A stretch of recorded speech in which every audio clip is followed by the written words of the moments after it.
That doesn't do anything on Zoom. That literally was quiet. Uh, all right, welcome to Mostly Major Show. Darren Wallace out on the East Coast, Keenan Dixon out here, out in the Rockies. Great show today. Two guests, two really cool guests. We got Will Wade, head coach of McNeese State, former LSU head ball coach. Uh, Ton of success.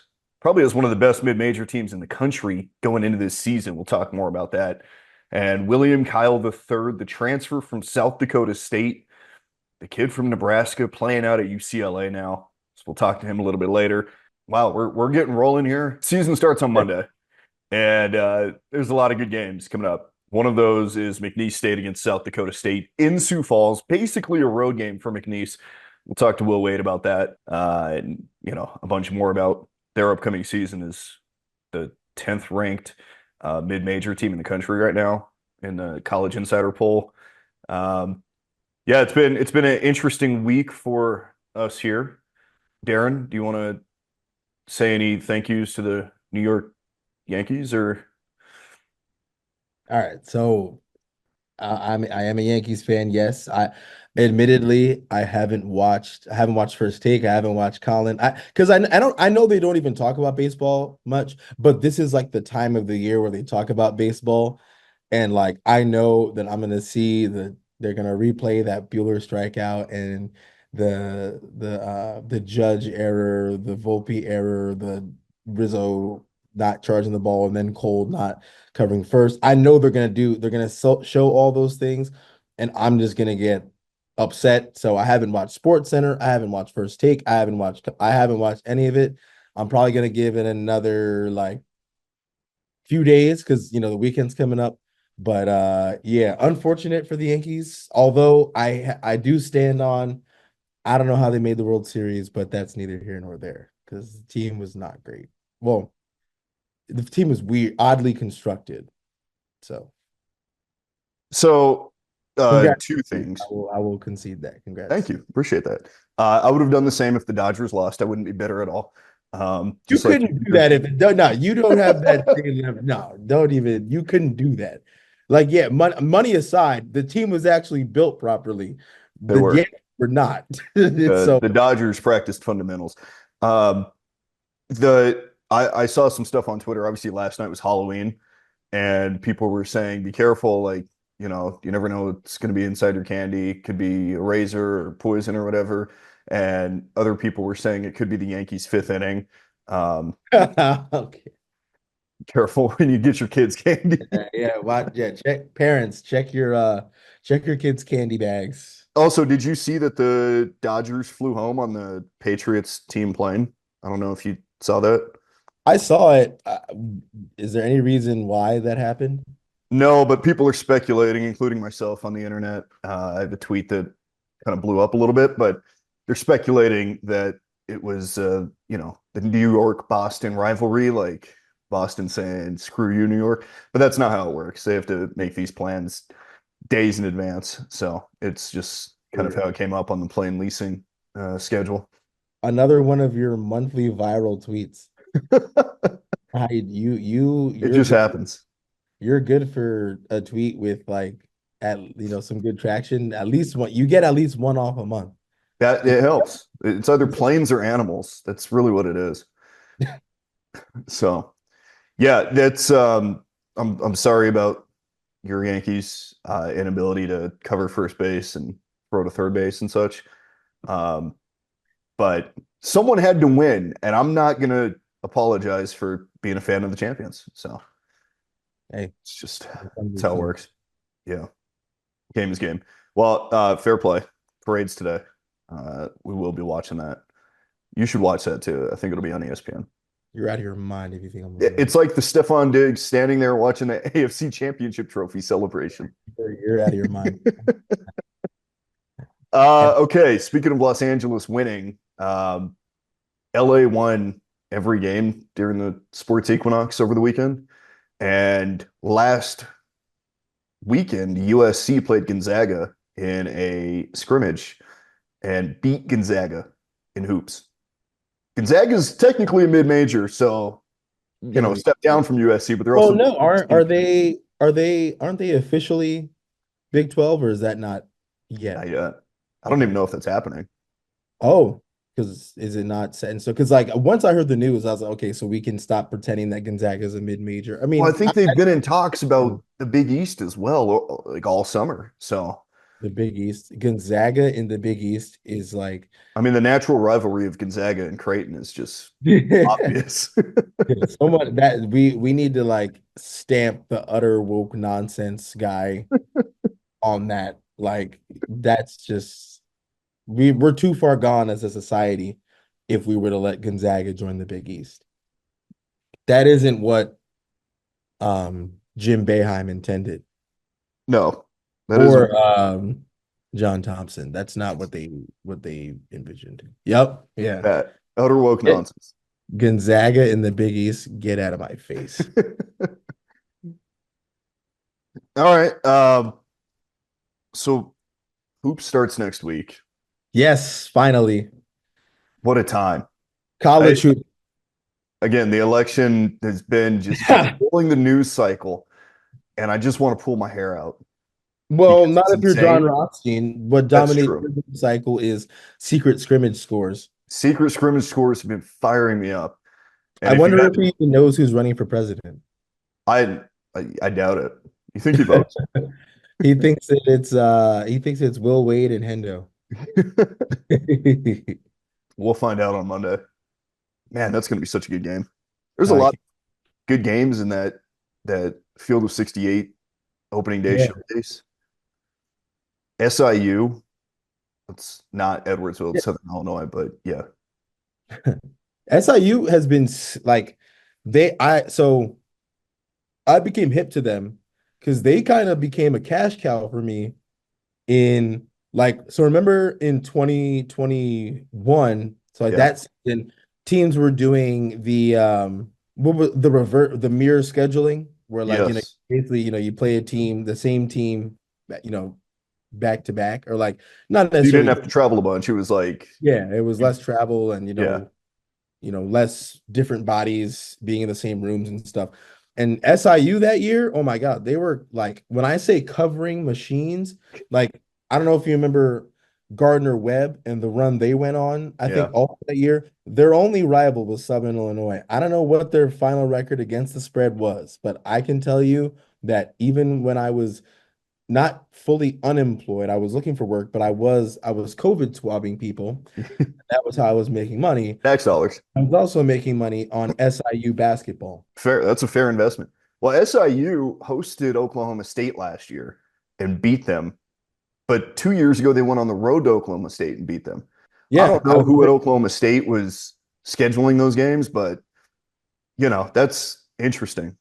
yeah, Uh, I was working in Texas at the time, and one of the sports director at KWTX Channel 10, yeah, um, her brother was on that team and he started. So like she was chatting at the bar talking about her brother's team beat Oklahoma State. She was at the game and I was yeah, like, wow, like I mean, I didn't know her brother was on the team. I put it together special. because Darby Brown, shout out Darby. She definitely probably doesn't watch. Would love if she did. But yeah, she was hyping up her brother and the SIU boys, the Salukis. Salukis, yes. Yeah, the Salute. Yeah, she was hyping up the Like a Salukis. it's like a dog. Yeah, yeah, like some sort of wolf dog thing. Yeah. Well, we have Will Wade joining right now. There he is. There he is, the Bayou Bandit himself. Yeah, hardly. How are y'all? Hey, How coach, you how are doing, you? Coach? I'm good. I'm good. Hey, Good to see you. Bayou Bandit. What's the origin of that nickname? Is that kind of a school-wide thing or? Yeah, the school just started it, so kind of stuck with it. Last year we leaned into the bandit part of it. This year it's a little bit more the bayou. So Well, you're obviously familiar with the Bayou. Just how does it feel to be, just in the position that you're in and kind of, I mean, you almost basically made McNeese State a household name. You know, people probably were shocked, but I think those of us in the college basketball world weren't really shocked by a successful team led by Will Wade. So just how does it feel to kind of be putting another city in the Bayou, just kind of on the map and in the homes of people. Well, I mean, look, it means a lot to our people here. We've been through a lot in Lake Charles, where we're from. We had a Category 5 and Category 4 hurricane hit us back to back. I mean, there's still today we're 4 years removed from the hurricanes. There's still tarps on roof. There's still parts of town that are just shattered. So, it's meant a lot to the people here, just in terms of having source of pride, something they can look forward to. It's a big deal down here. Our basketball program, we hadn't been in the NCAA tournament in over 20 years till last year. So, being able to ignite that passion and give the community and give this area of the state something to puff their chest out about. We're tucked in the southwest corner of the state, over by Texas, and to give our area something to be proud of and something to be excited about was a great experience last year. Hey, you start the season with a non-conference neutral site. That could be real neutral, but yeah. Right. It's not too close to Louisiana. You're going up to Sioux Falls, South Dakota. We got about 20 folks coming. There you go. Hey, but you'll have that group of people behind the bench that we'll see on TV all the time, celebrating when you guys score a That's bucket. the best part. That's the best. I love that. Whenever a team goes on the road or neutral site, you got the little pocket of fans, and you got the hostile crowd. They're going crazy. But then the problem is South Dakota State's gonna have about 3,000. We're gonna have it's gonna be all blue and it's gonna be all blue and yellow, but the other blue and yellow. That's right. Hey, how did that game come to happen? Because that's a tough matchup. I don't think a lot of coaches would want to go to South Dakota and play South Dakota State, a team that doesn't lose in their own building, doesn't really lose in their own state. They don't lose, period. They're like 65-15 in their league the last 5 years. So, Coach Henderson's done a great job. They don't lose very much at all. But the reality is, I don't think anybody wants to play them for the reasons you just mentioned, and not a lot of people are signing up to play us. So really, it was a little bit out of necessity. We needed a game, and for it to be broadcast on the field of 68, anytime we can get that type of exposure, I think is good for our program and continuing to elevate our program, continuing to build our program. So it is a long way. We're actually leaving on Saturday to go up there for the Monday game, just in case flights get canceled and there were weather issues. But it looks like everything will be all right. But yeah, it's a good little ways. But I mean, hey, that's part of the fun of college athletics, college basketball, is to go experience new things, new areas. I mean, I've been to South Dakota one time. I've been to Sioux City, not Sioux Falls. I went to recruit a kid in Sioux City when I was at Harvard, and so I've been there, and that's the only time I've been to South Dakota. So I'm looking forward to going. None of our guys have been, so it'll be a good experience. We're gonna take them out to eat on Saturday night and do some fun things and see the area. So should be a fun trip, and it's gonna be a really, really tough ball game. You guys have jackets? Are you guys ready for that? It's gonna be. Oh yeah, it's gonna be in the 30s, right? Like November in South Dakota is not friendly. Yeah, it was 78 degrees this morning at 5:30 down here when I ran. So it's going to be a little bit different climate for us. I got a couple kids. We got a kid from Philly, a couple kids from Philly. We got a couple kids from Chicago area, so they're a little bit more used to it. But I got a lot of kids from the South that blood's thin. They're not going to like that cold weather. But hey, it'll be fun. It's not supposed to snow, so that's good. And it shouldn't be as cold as it'd be if we were playing in December. So it'll be a good time. Just speaking to being in the position you're at, you've been at the Power 5 level and you've been at the mid-major level before. And in terms of just being known as that team at the mid-major level that people hold in a higher regard, being that team that, most teams, most Power 5 teams, they schedule those mid-majors early in the year to get a quote unquote free win. Obviously, it's not a free win, but that's the idea behind it. But being that team that nobody wants to play, how much pride do you take in that? Because I'm sure, there's tons of coaches who love to be in your shoes, but it's not easy to do. How much pride do you take in being that kind of team? Man, I think it's, not very much fun for my assistant who does the scheduling. He doesn't take a lot of pride in it, but I mean, it comes with the territory. And if you're going to win, then there's certain things that come with winning, and one of it is, scheduling becomes more challenging. I've been at the high major level. When I was there, I would have played a team like us because it's really, really good for your numbers. It's really, really good for your numbers. Everybody talks about Iowa State in terms of scheduling. Well, Alabama's got the idea. Alabama's playing Arkansas State. They're playing us. They're playing Alabama can lose 12, 13 ball games and still be a 6 or 7 seed in the NCAA tournament. So they've got the scheduling idea down. And so, look, we were able to put together. We got 11 non-conference games, 9 Division I non-conference games, which is not easy to do. We got 2 Division I home games, which is not easy to do. So it's going to be a challenging schedule, and you can either make excuses or make it happen. You got to find the games, you got to make it happen, and we were able to do that. Which of your first 3 games is probably the toughest? You have South Dakota State in South Dakota, College of Biblical Studies, and then Alabama. Well, I think South Dakota State, you always got to, I mean, the first one's always really tough. There's a lot of unknowns. We don't know a lot about them. They don't know a lot about us. They've got a bunch of new guys playing. They've got guys who have been in their program. We've got a bunch of new guys, period. And so I think there's a lot of unknowns. I think South Dakota State's, we have just what they've done is incredible. I mean, they've won the regular season the last 4 out of the last 5 years. They've come in first or second in the league 5 out of the last 7, or 5 out of the 5 years they've won it out of the last 7. 2 years they came in second. They've been to 7 out of the last 13 NCAA tournaments from their league. So 2 out of the last 3 of that. So, I mean, what they've done is incredible, and that's why they've got just winning DNA. They've got really, really good, really, really good insides to their program. And so that game's going to be a huge challenge. It'll be one of the 5 or 6 toughest games we have all season, especially considering the environment and where we're playing and how that'll be. So it'll be, I think that game's going to be extremely tough. And then certainly you mentioned the Alabama game. I mean, they're ranked top 3 in the country, probably number 1 in the country. So we're going to focus on South Dakota State, and then we'll move forward. We'll move forward from there. Well, here's a tip on that Alabama game.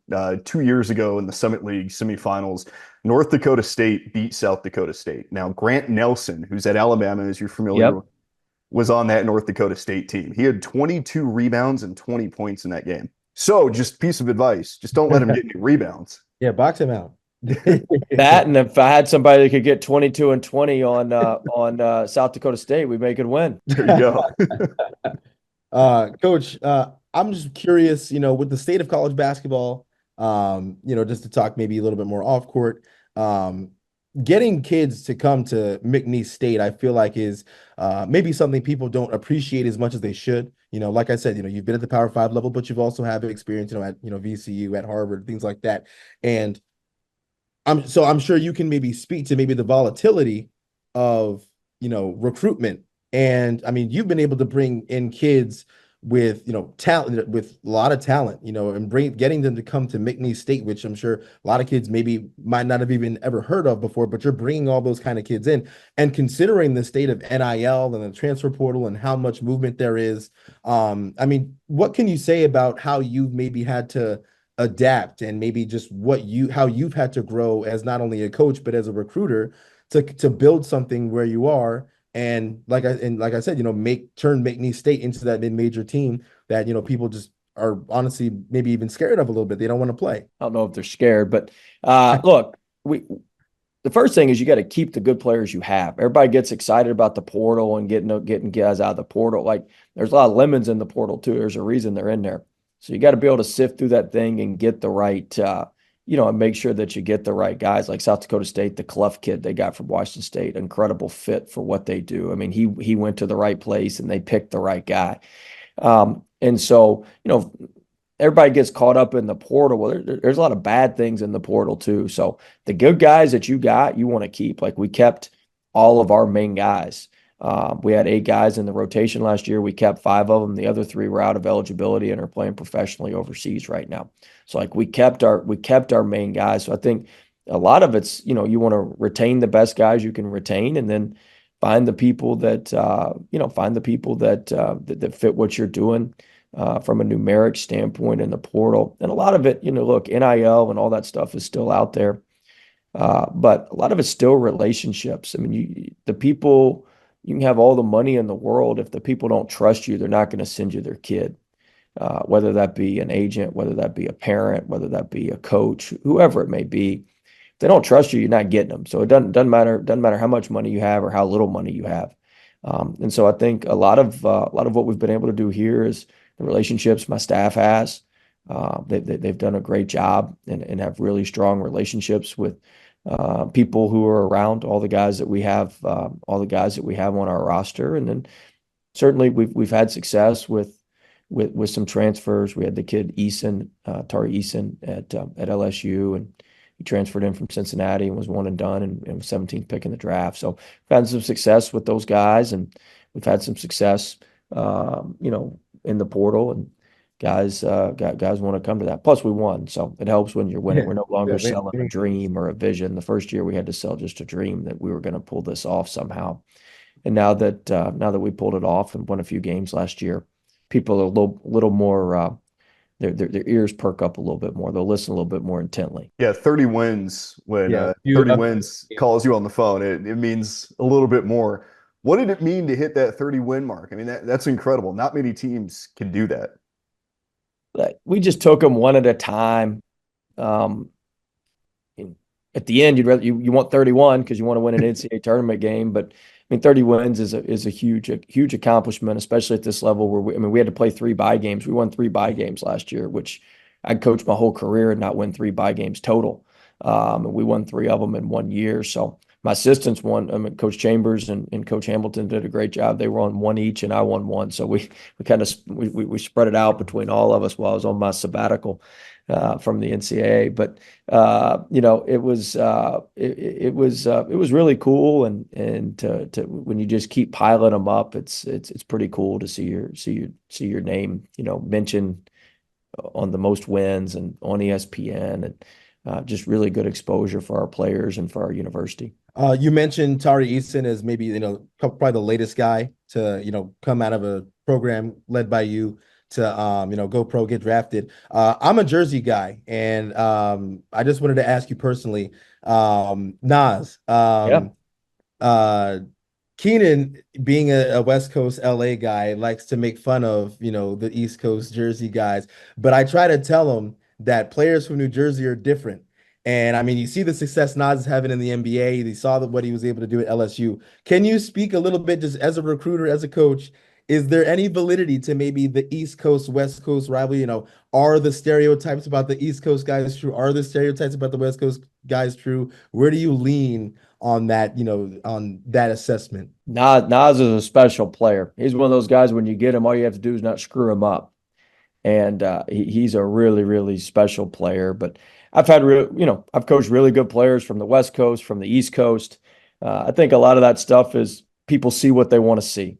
And there's tough players on the West Coast. There's tough players on the East Coast. There's soft players on the West Coast. There's soft players on the East Coast. It's just the way it is. And people try to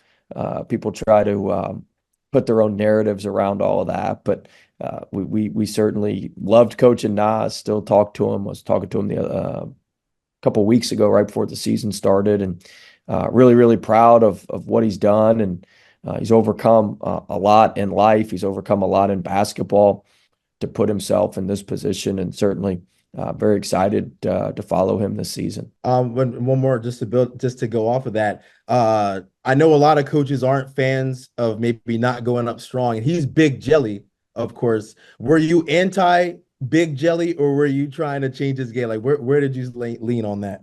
Well, we let him do. He was part of that Jelly fam, so we let him.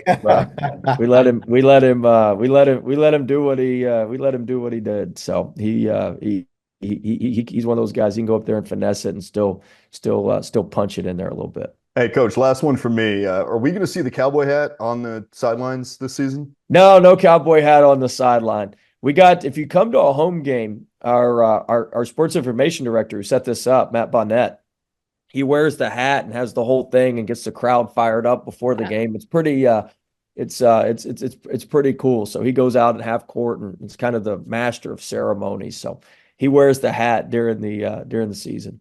You're a Nashville guy. Yep. Nashville barbecue or crawfish boil? I've been down here so long now. We do the crawfish.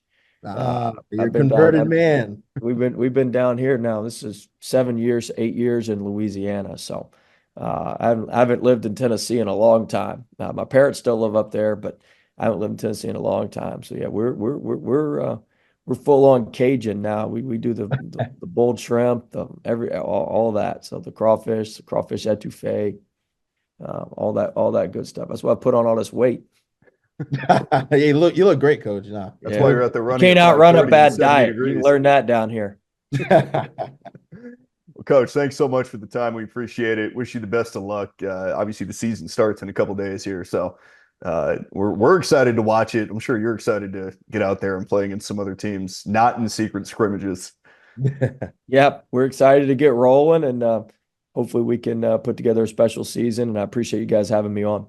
Hey, thank you very much, Thank you, coach. Coach. Appreciate Thanks, it. Best guys. luck. Appreciate it. American Gangster. I don't think he likes that nickname. I think I read that he isn't like the biggest fan of that nickname, so I didn't want to drop it. But when you talk to him, Yeah. you see why. It's like that quiet confidence, just like, yeah, I do this thing. The Bayou Bandits. Man, that team, they added some pieces this year. They're a problem. Yeah, like you said, kept 5 out of 8 of their their Yeah. main 4 guys. I mean, obviously Shahada Wells was the player of the year in the Southland last year, and Yeah. he was I think he's playing overseas now. But to keep 5 out of 8 of your core guys and then also bring in more guys, and I mean, also another thing, they won, I think, 22 of their games by more than 10 points. Yeah. Like they were bullying people last year. Like that is McNeese is such a good team. Like and to be only ranked 10, I think is a bit of a travesty. It I don't think is. people are ready to see what and he has been on record as saying, who knows how long he's going to be there. There's Yeah. opportunities, people come knocking when you have success. But for as long as he's there, McNeese State is going to be in that, Gonzaga, St. Mary's, prime, 2012, 2013 VCU type of team where they're going to be on the scene for a minute.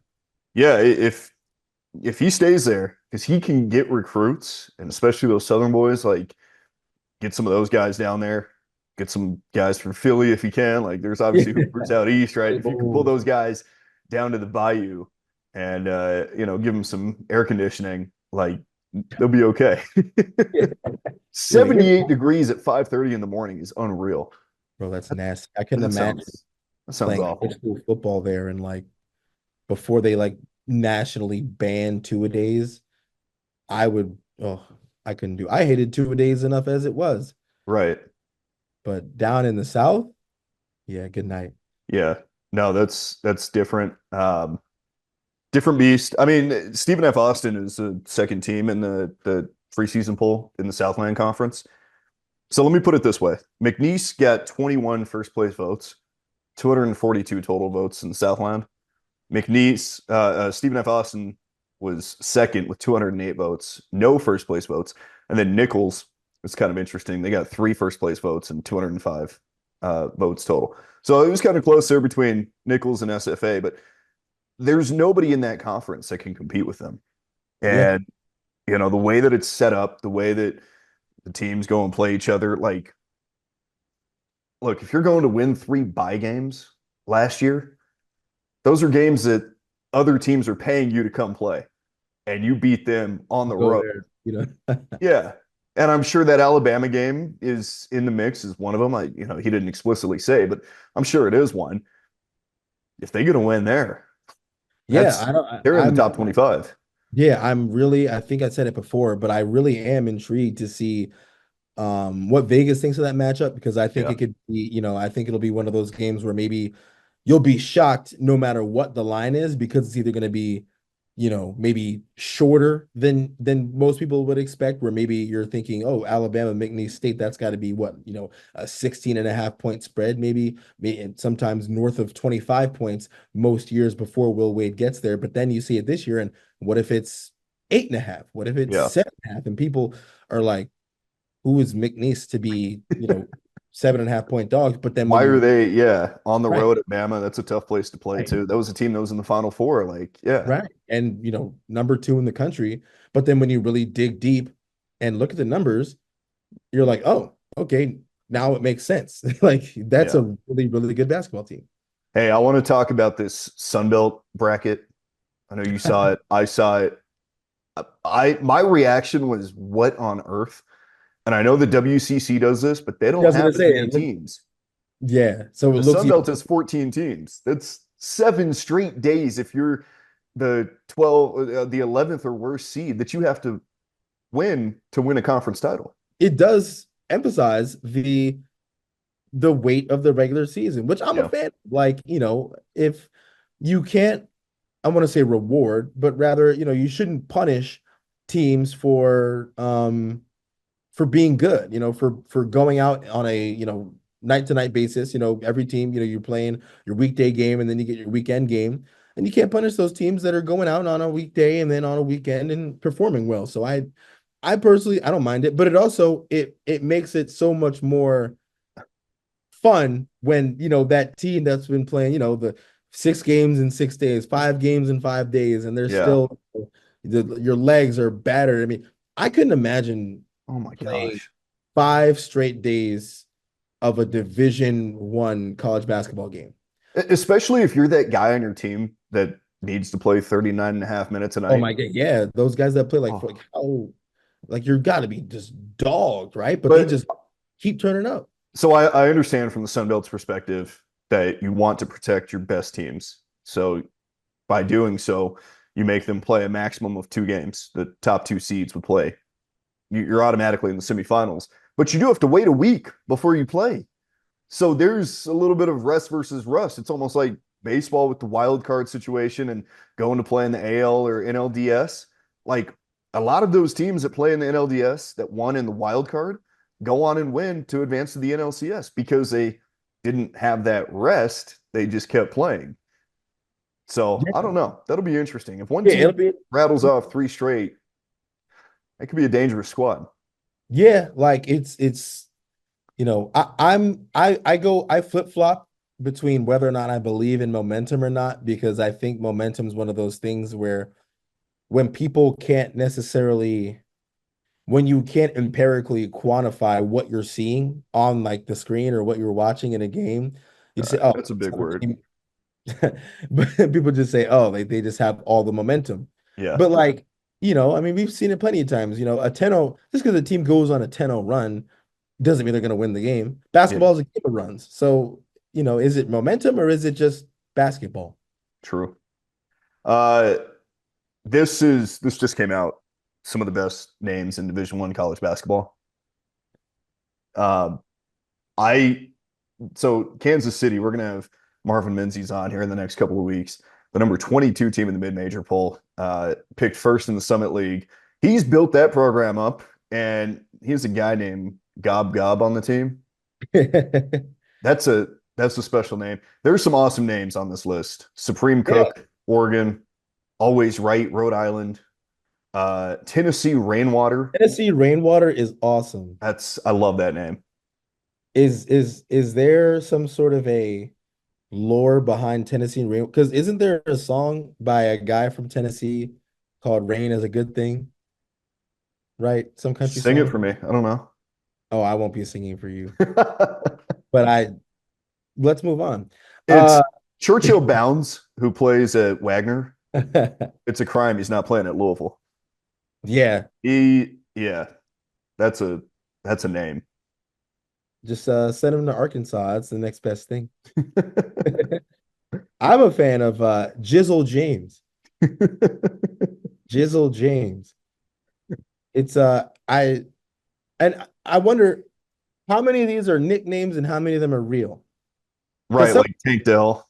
yeah, like because his real name is Naheem, goes by Tank, and even because ESPN, um, when Tank Dell was well last year his rookie year, when Tank Dell would score a touchdown, like if you would look at the game cast, it would say like pass caught by N Dell. Yeah. Now this year it's T Dell because last T-Dale. year we referred to him as Naheem, but he goes by Tank. I'd rather go by Tank. Tank is a sick name. Tank's Tank. a great name. South Dakota State is one guy on this team. Stoney had not. Stony had not. What Uh, had he done? Something. There's Tony at UAB. Solo ball is incredible. That's only on the all honorable team. Solo Yeah. ball is a great basketball And name. he's a guard. Like, He's a guard. clear out. Clear out. He needs to, if he doesn't average 0 assists for the season. Look, I know Hurley is, a team ball guy, swing, make the extra pass, whatever. Solo ball is the greatest basketball name of all time. Yeah. Solo ball. That's a snub. I think he was snubbed for the first and second team. That's got to be That should first. have been the name of the year. That should have been first team. Solo ball is awesome. I wonder, any relation to Lonzo, LaMelo? Because we certainly see LaMelo play solo ball before. We have. I mean, that's like the Kobe special, right? Like, let me go up. He's There's been four taking defenders around me. he's been taking 1 foot step back threes and cashing them. Yeah. Berg Irving. One-legged. Step back one-legged. Burger Irving is a good one. They have Sir Muhammad on here from Notre Dame. Sir Isaac Heron is a redshirt sophomore at Oral Roberts. That's another great name. There's some good names. Oakland Forks playing at Northern Arizona and not at Oakland is kind of a crime. Would you say that he should play at Oakland or he in Ohio, or he should play at I don't know, what's the school in Oakland? In California, Yeah.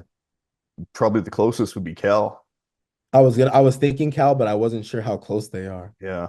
So like Maybe San Francisco State. It's across the bay. San Francisco University, Yeah, USF. University of San Francisco, they're Yeah. a tough program. I'm sure. George Washington the third playing at Richmond. I mean, it's fitting that he's in Virginia. He should be at George Washington. Yeah. Just go to George Washington. G'd up at And also. Moses Hips. I like that one. Wow, there's some I can't get over solo ball. Solo ball is pretty incredible. Yeah. Pound triple over under the amount of times a BYU play-by-play announcer will say it's a triple for triple. I need to see his numbers, but even if he just jacks him up, Even and if he's a walk-on, which even if doubt. it's the old-fashioned way, 3-point play, Yeah, the hits triple the free throw. Yeah, that would work. Yeah, there's some names out there. Hey, I gotta ask you, as a Duke fan, known Duke fan, what they did to Arizona State earlier this week. We don't need to speak about that. That was Oh my gosh. That's one where you can't post a score. That was Troll. rough. That's rough. Like, I felt bad. 103 to 47. I mean, if that's how we're coming this year, I'm with it. If that's how we're, yes, if anybody, obviously, Keenan and I are Syracuse grads. Yes. Myself being a deeper entrenched Syracuse grad. Thank you very much. Fair. Went to undergrad as well. But there is no rivalry between Duke and Syracuse. It is a manufactured, one-sided, like Syracuse kids act like they hate Duke. They don't care. We played a good game. What set it off was the 2013 game.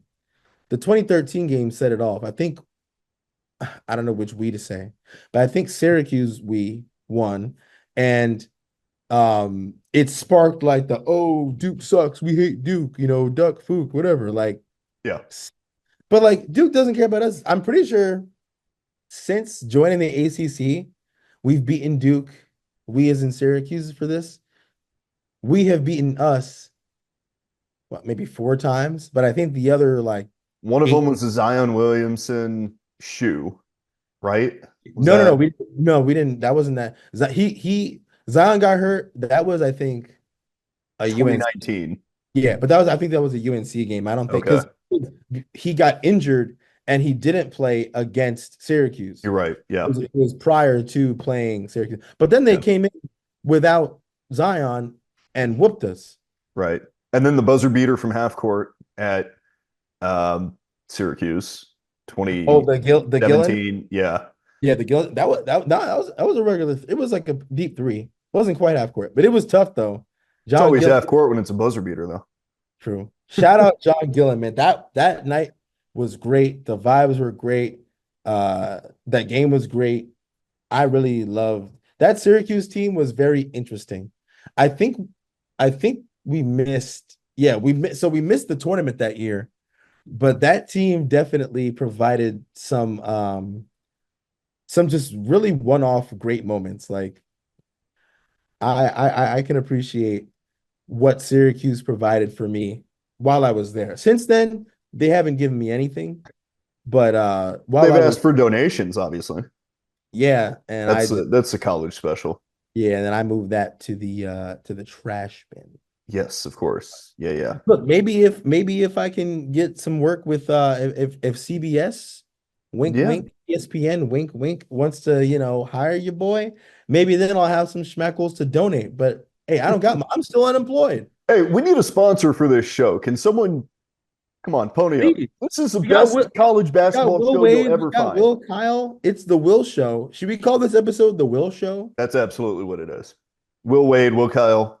Speaking of, let's get to your interview with Will Kyle. I can't be there. I have work. Um, yeah, employment. But Oh, yeah, nice. yeah. So here's Darren with William Kyle III. What's up, Darren? How you doing? Good. How are you, Will? Good to see you, my man. Good to see you. Good to see you. Oh, How's man. everything been? I'm good. I'm good. I'm just, hanging in there. It's been a Hmm. while since I've been in South Dakota. I'm back in Jersey, but good to Back in see you. Jersey? Yeah. How's Hollywood treating you? It's been great. Great. It's been really good. Okay, okay. Yeah. So it's just me today. Keenan had something to do at work, but I figured, I could, have a nice little conversation with Will. So first of all, thanks for giving us a little bit of your time. I know I'm sure Mhm. you're a busy guy, so I appreciate it. But Mhm. yeah, just to get things started, I mean, what a difference a year makes, right? I mean, a year ago, Mhm. you're in Brookings, South Dakota, and you're still kind of on the rise. You had a lot of buzz about your name, even after the year before last. But came back to school at South Dakota State. Now, after last year, you really, really burst on the scene, really made a name for yourself, and had plenty of highlight reel plays. Now you find yourself at UCLA. Um, just tell me about just the past couple of years. How does a player go from playing at South Dakota State, which I mean, great program, obviously, but Mhm. now you're at UCLA. How does that happen? Yeah, I would just say it's been a grind for sure. Working on my body and working on just my skill in general. And South Dakota State was a huge part of that as well. So I thank them so much for that, just working with me on my skill and just a lot of skill development. And then Coachy working with him all the time in the weight room, putting on over 30 pounds while I was there. So it was just a lot of grind, a lot of work, and just continuing to do that even here at UCLA. And you weren't alone. One thing that Keenan and I have Mhm. talked about on this pod is specifically, obviously, Zeke going from South Dakota State to Kansas. You also got Frankie. Frankie goes from Omaha to Michigan State, and those are three.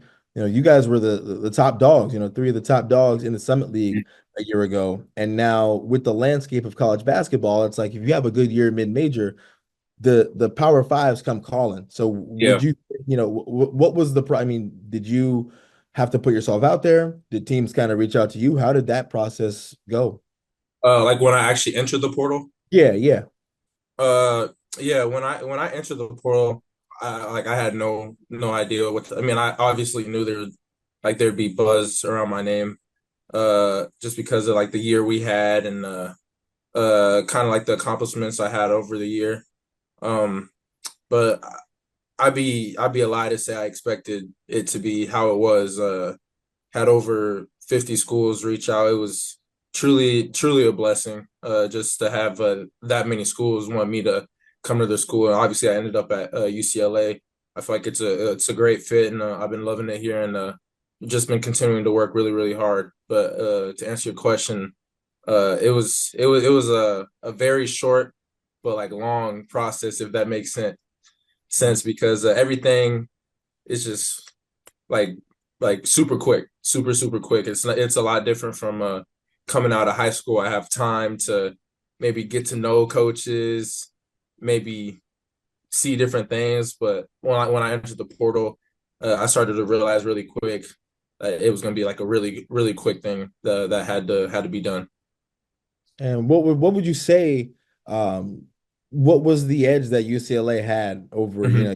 50 schools? What made it, what made UCLA the choice for you? Given, like I said, I'm sure you were a hot commodity, and you ended up picking UCLA. And what led you there? Mm. Yeah, originally, I would say I was a little bit nervous to be super far from home, but I had that talk with my parents and kind of realized that this is a decision for not only the next 2 years of college, but the years after that of my life, as I have aspirations to play pro basketball.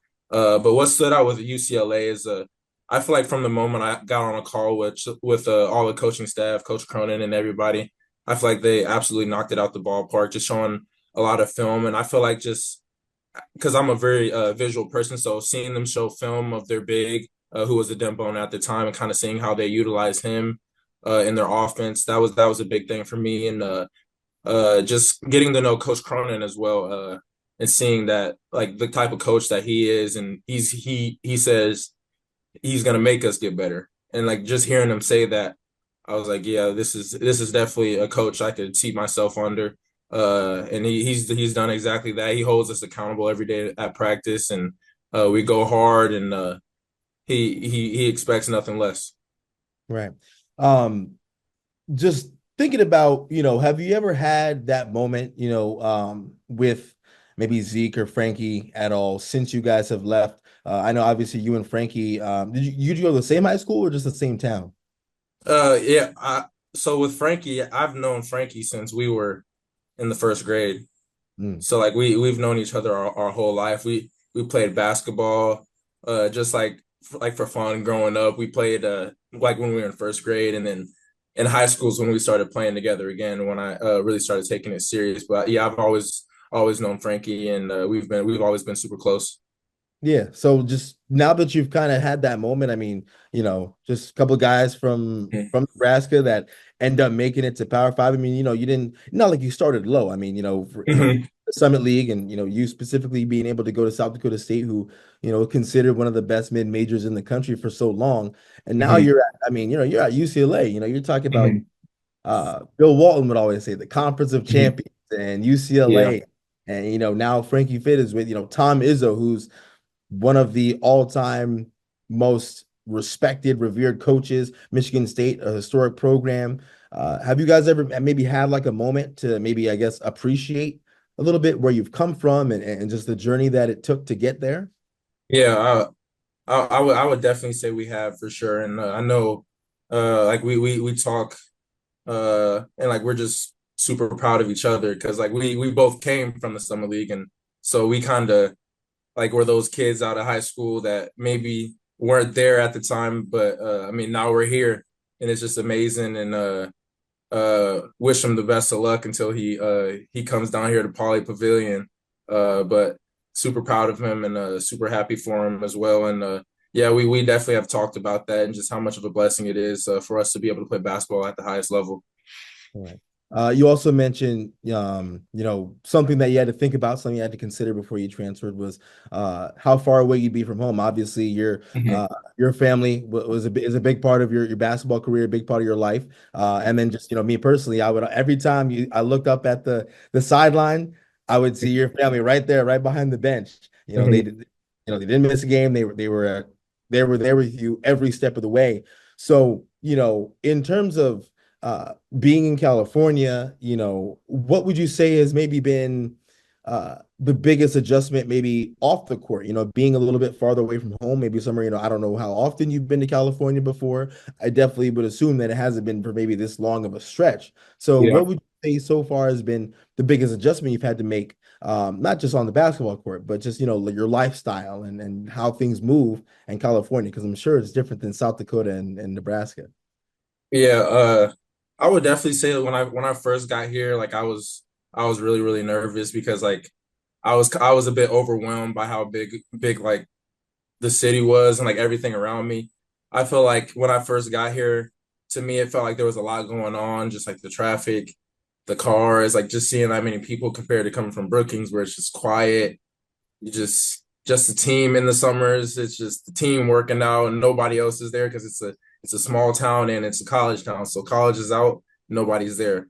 But when I first got here, I would say it was an adjustment because like I was a bit overwhelmed by kind of everything that was going on. But once I met the coaches, well, not met the coaches, but seen the coaches again, and started meeting the team who was up here, and we started working out together and hanging out off the court as well. Everything's been great from there, and the family, Dad, he's gonna be at everything, so he's actually out here right now. He's staying with me. Uh, and so like that helps it because they always told me that no matter where you go, we're still gonna be there. And mom is coming out in a few weeks as well, so that's definitely helped as well. That's what's up. That's what's up. That's Mhm. good. You mentioned LA traffic. Have you experienced it yet? Have you been caught in it? Because I've only seen pictures and like videos and stuff. Have you Huh. found yourself in some LA traffic? Yeah, I have my car out here. I personally haven't driven in the traffic just because I'm trying to avoid it. But like Yeah. I know we've been to some events outside of Westwood, and I've like rode with some of my teammates, and like it's real. Yeah, a 30-minute drive could easily turn to a hour 30 or an hour. So it's definitely real. That was like the one thing is like, yeah, I don't even want to be on this interstate. It's Yeah. crazy. I hadn't seen anything like it before. Yeah, and I know with the Dodgers winning, they beat my Yankees, and then Hmm. US played last week. There's always some going on out Yeah. there. Yeah, I think the Uh, parade's today. yeah, it Yeah. was. I had Hmm. to see all those clips, and I've been in shambles. As far as just meeting the coaching staff, you mentioned how important that was in your decision, meeting the coaching staff, specifically Mick Cronin. I mean, he's a guy that's, well known, well respected across the country. One thing that I guess maybe stands out to me, he's one of the few coaches that wears a suit to games. I know not to bash him or anything, Hendo, he's wearing the pullovers and the khakis and the Under Armours Yeah. and Mick, he's got the suits on. In terms of just styles, what have you noticed that's maybe different as compared from Hendo to Mick? Uh, I would definitely say just the coaching style is different, and I mean that makes sense. I mean they're two different coaches, two great coaches. But I would definitely say the coaching style is different, and kind of I would say how we play in a sense. Because I know we're gonna really be emphasizing defense. Not saying that we didn't emphasize defense at South Dakota State, but we weren't like really a press school at Right. South Dakota State, and I feel like here it's definitely gonna be a lot of press, trying to tire teams out, and just being really really active, a lot more active maybe than it was at South Dakota State. Does he wear suits around the facility ever? Like how do you, or is it just reserved for game days? I think it's just I didn't even notice he had a suit on. I was pretty locked in the other day, but no, he doesn't wear suits in the facility. Hmm. Yeah, no, because it's just it's fascinating to me because like when we were growing up, Hmm. you know coaches wore suit and tie on the bench, and now everybody's wearing like they've got like their quarter zip with the school go on it, and there's only a handful of coaches that even wear a suit and tie anymore. And now you've got you're playing for one of the few that actually does still wear a suit and tie. Hmm. One thing I'm curious about, as far as just, when you look at the names, I'm sure, when you go, around the practice facility, the names that have come through UCLA, obviously, some of the more recent guys like, Kevin Love, Drew Holiday, Russell Westbrook. But then, one of the more revered guys, who recently passed away, Bill Walton. Have you been able to get in contact with any of those guys? Maybe talk to them a little bit about what's it like playing at UCLA? Has anyone in particular maybe been able to help you, or, have you gotten in contact with anyone that has kind of been able to, I guess, maybe make your transition a little smoother? Hmm. Uh, I would say I got to meet some of the guys this summer. I know met Kevin Looney. I know Zach LaVine was in here. I got to meet Russell Westbrook briefly, which was really exciting because that's one of my favorite players. But even outside of that, we had the Rico Hines runs, which Yeah, is I was gonna ask you about that. yeah, Have you yeah. Rico Uh, Hines too? yeah, so like kind of coming back to your question, the at the Rico Hines run, just to pick like the brain of like the pros that were there was really valuable. I know in one of the games we played against James Harden and I was guarding Mo Bamba and like he came up to me after the game and then he was like just giving me like points just on like ball screen coverage and like playing defense and he was just telling me, hey, make sure you just like have a hand on your man, like know where he's at and like just like little stuff like that was really really valuable and just not even playing against them but when we were off the court watching like how they move and like how everything is with a purpose was really really valuable. Wow. Mhm. Um, yeah, I mean, yeah, going Mhm. playing with NBA guys like that, I'm Mhm. sure it's a crazy experience. I mean, have you, as far as maybe practices, have you noticed anything in practice that's, and I'm sure you're still probably one of the best athletes on the floor, if not the best athlete Mhm. on the floor, but is there anything that you've noticed about, when you're on the court for practice or any of your scrimmages so far that's, anything that stands out to you difference wise? Because I'm sure, not to, again, nothing against Yeah. South Dakota State, but there is a Yeah. difference between playing in the Summit League and playing Big Ten ball. Anything that stands out to you? Yeah, I would definitely say just the size and like talent level. I mean, going from the summer league to the Big Ten. I know we scrimmaged San Diego State, and just the talent level every day at practice. Just because we got some guys on our team, and just to go up against each other every day, like we're making each other better and better every day, and we're just stacking days together. And like some days may not be pretty, and we just hold each other accountable, and coach holds us accountable as well. So I feel like that's been like a huge difference, and just the intensity just because we're all so competitive. Not to say that we weren't competitive at South Dakota State, but I feel like the talent level is just like the biggest difference, and like the size as well. Just going up against guys like Adai Morrow, who's 7'3". I'm not used to that in the summer league. Right. Other than Um, maybe Connor Vanover my freshman year. yeah, yeah, Yeah, maybe. yeah. Or maybe even your teammate, what's his name? Nate Barnhart, Nate. Barnhart, yeah. Yeah, But you can't teach there's 7'3" though. Yeah, you can't teach yeah, that. yeah. There's not a ton of 7-footers floating around Mhm. in the Summit League. Mhm. Non-basketball, just what's been your favorite part or the best part about living in California? I know you said it's an adjustment, but I'm sure there's things that you like about it. What's been maybe the best part of just living in California and having that experience? I would definitely say it's a team. I feel like our team is super close and uh, like with how new everything is, like I think it's kind of crazy how good our chemistry is and how close we all are as a team, which is really amazing. And I know that's something I was nervous about because I know how connected I was with my boys at South Dakota State, and I that's something Hendo would always preach is connectivity. So I just wanted to be on a team where it was kind of that same exact connectivity and to come right into UCLA and see everybody buying in and everybody just being there for each other and being connected like that at my old school was really really valuable. But outside of that, the beach, like stuff like that. Gone to the movies a few times. Went down to Beverly Hills. Just little fun things like that. We went to a boxing match with my dad out here. We went to a soccer game.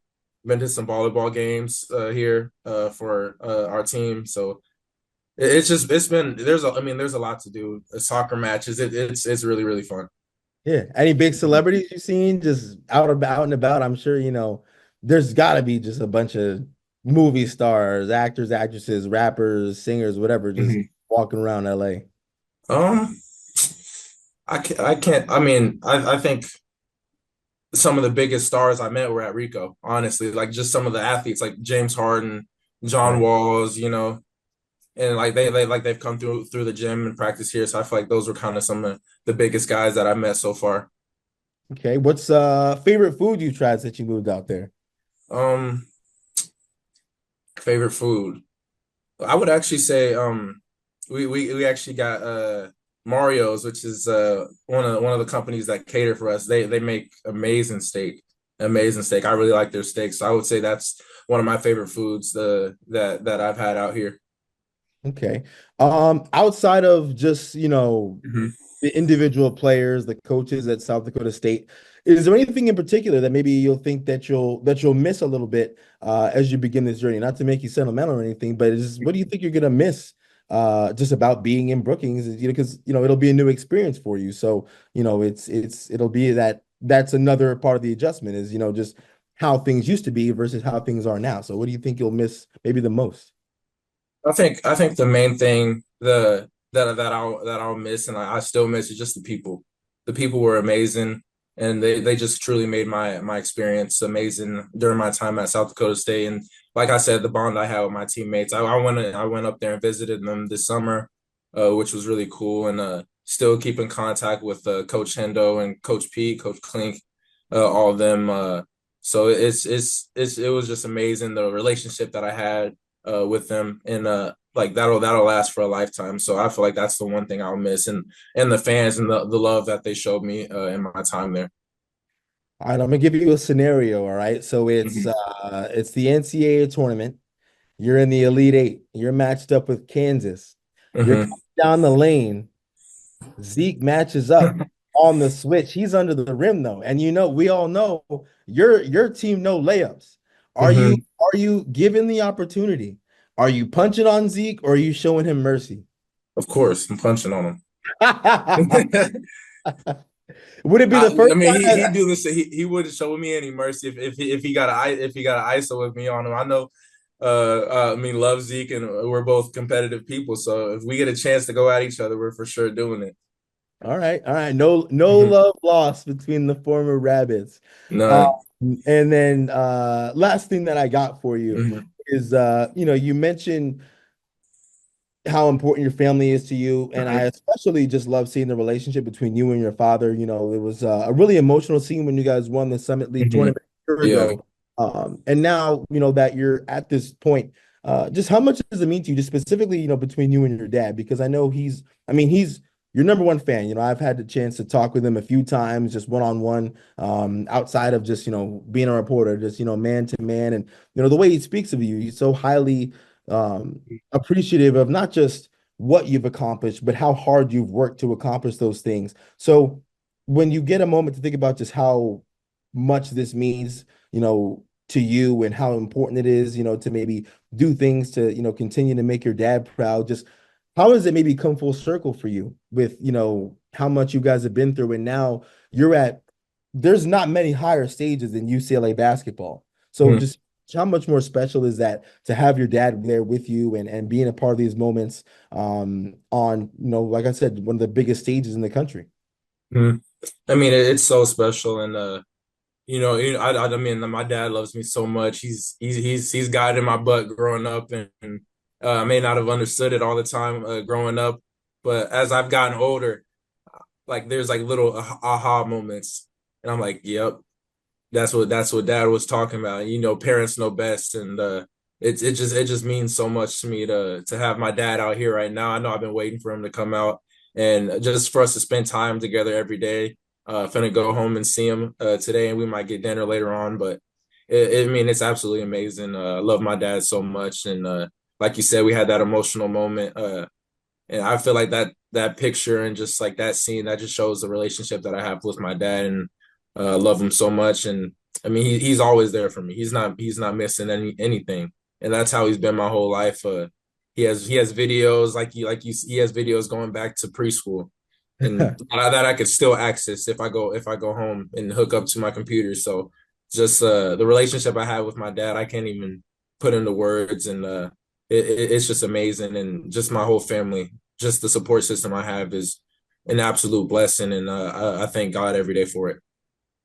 All right. Well, thank you very much. Thank you for coming on the show. I really appreciate it. And Yeah, thank I'll be you. looking out for you. Yeah, I think if there's a chance, if I'm lucky, I think you guys come out to Rutgers. Mhm. So if I'm still around and I'm in Jersey, best believe I'll be there. So best of Yeah, luck. let me know. Let me And know. yeah, and I'll be looking out for you, man. Thank you so much. Yeah, perfect. Glad we got to catch up. So Will Kyle, what a hooper, man. Yeah, the What a Pogo guy. Stick Player of the Year last year. People forget he won the Pogo Stick Player of the Year. I wonder. if we got to get John Rothstein to start, so he's got nicknames for all the coaches. We got to get some player nicknames. He does. And if so, um, we need I need a Will Kyle poster dunk, and I need John Rothstein to show some love for pogo stick for the pogo stick play. Just call him the human pogo stick.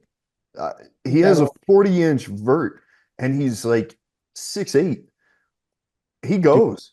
It's his incredible. his dunks look his like head is above the it's like he's throwing it he's like throwing it down as he's on the way up. Like it just looks crazy. Like Yeah. he just We'll keeps rising. we'll put the clip in here, and you'll have to check us out on Instagram and Twitter.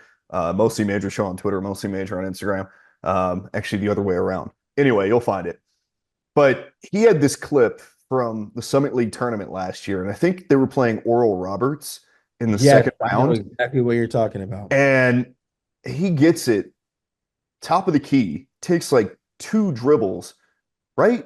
Or gets it Yep. off a pick and roll from Zeke Mayo, Yeah, rather, it was about the yeah. from the top of the key, pick and roll. I mean, they, And they with run a this play to clear perfection. lane and He just talking about goes. golf. Oh my gosh. It looked like he couldn't get there, and he did.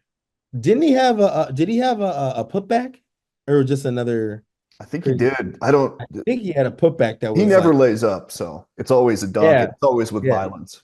no layups. No layups. He's awesome. His parents are awesome. Yes. They went to every game when he was at South Dakota State. I mean, he was down the road from Omaha, so about 20 minutes south of Omaha. But they would make the trip to all those games, and they're there. They're loud. Uh, Yeah. They're right yeah, behind the bench. in You don't that have in to go that fan far. section. Yeah, they're the first ones you see. I'm excited to see them, travel around the country on the Big Ten tour because that's going to be fun. That's a Yeah, fun. if they play the rut, I'll have to go. Yeah, that's Now an I gotta automatic. schedule. The coast to coast Big Ten. Yeah, Will Kyle, man, what a guy. What a show. Will Wade. Anything else? Um I'm excited, man. College basketball is right around the corner. I'm almost gonna be, that meme of that dude at the cookout and he's sitting in the chair with the full plates. Like that's gonna be me. We're gonna have college football Saturdays, college basketball Saturdays. NBA is back in full swing. NFL still going on. Hey, you guys won. The New York Football Jets. Look, Back. we gotta win like three more in a row for me to actually What's your record? You guys are feign excitement. 3-6. all right. And guess who plays Rutgers? At The Rutgers. Jets. The Jets. It'd be a good game. That'd be awful. uh January 13th, UCLA at Rutgers. It's my birthday. I will have to pop out. Yeah. We'll be seeing you Dylan there. Harper and Ace Bailey versus Will Kyle III. Come on, man. Must see TV. Hopefully they're both ranked still. And that's going to be on FS1. And you know who else could be on the call possibly? Unk. Who? Unk. Gus. Well, maybe. Oh, but- Eric Collins. or Eric Collins or Sean Morris. He did a Rutgers game last year. Oh, you're right. Sean Morris. Yeah. I hope he does that. That'd be sick. But yeah, it could be Uncle Gus on the call. Yeah. Yeah. Yeah. Wow. Now I gotta make sure I get onto that. There'll be scenes. Proper. Well, sweet. Monday, Will Wade against Eric Henderson. Tune in. Come on now. I don't know what that's on for TV, but we'll figure that out. Yeah. I I don't have think- to I don't- look? Maybe. This is great podcasting. It's it says YouTube. Oh, I think they're just streaming it on their They're YouTube page. streaming on YouTube, the Field of 68. So it's free. Yeah, it's free. Yeah, see, it Oh, says that'll play. just Yeah. YouTube. Yeah. All right. Wow. That'll work. And then of course, my former employer, Midco Sports Plus for the next 1, 2, 3, 4 games. Obviously. Yeah. Bittersweet. Um, great. Uh, yeah, Monday. Everyone's talking about election day, Tuesday. I don't care. I'm Do watching you know football. what? Do you know what's going to impact my life more? Whether or Weather. not USC is a good basketball season. Well, things are looking up. I Secret know. scrimmage. Well, we'll see. They almost lost to, UTSA. So That's called anarchy. no, it's just college basketball. All right, we'll end it on that. Sponsor us, mid-major We need show, somebody. mostly major show. I keep messing that up, but we are mostly major We're mostly major. sometimes. All right, farewell. Thank you, everyone.